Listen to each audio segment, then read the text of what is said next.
Chapter 1 के question number 1 में एक केमिकल रिएक्शन दिया हुआ है। उस केमिकल रिएक्शन को लेके 4 स्टेटमेंट दी हुई हैं और आपने बताना है इन चारों में से कौन कौन सी स्टेटमेंट गलत है, इनकरेक्ट है। करेक्ट वाले ने चुन ली, इनकरेक्ट को चुनना है। तो अभी देखिए इसमें पहला ऑप्शन क्या है, lead is getting reduced, carbon dioxide is getting oxidised, carbon is getting oxidised, lead oxide is getting reduced. तो ये ऑक्सीडेशन और रिडक्शन को लेके है।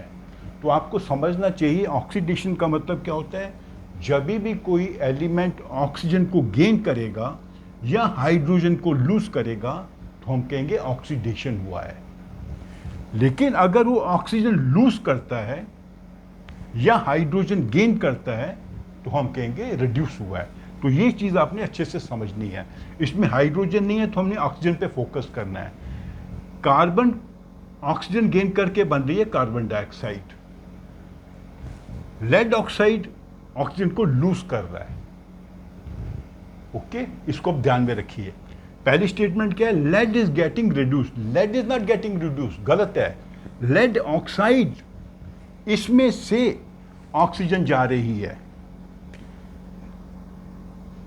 तो हमारी ये स्टेटमेंट गलत है।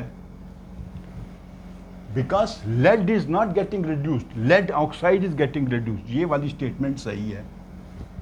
फिर carbon dioxide is getting oxidised, no, carbon dioxide एक प्रोडक्ट है।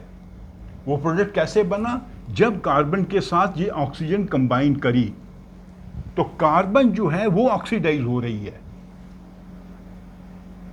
ओके, कार्बन डाइऑक्साइड प्रोडक्ट है, तो ये भी गलत आंसर है। कार्बन इज गेटिंग ऑक्सीडाइज्ड, बिल्कुल करेक्ट है। कार्बन ऑक्सीजन से कंबाइन करके कार्बन डाइऑक्साइड बना रही है। Lead oxide is getting reduced, ये भी करेक्ट है। वाई, इसमें से ऑक्सीजन अलग हो रही है, PbO में से Pb अलग हो गया और ऑक्सीजन अलग हुई, वो आके जाके कार्बन के साथ जुड़ी, तो यहाँ पे इसका ही कॉम्बिनेशन रिएक्शन हुआ।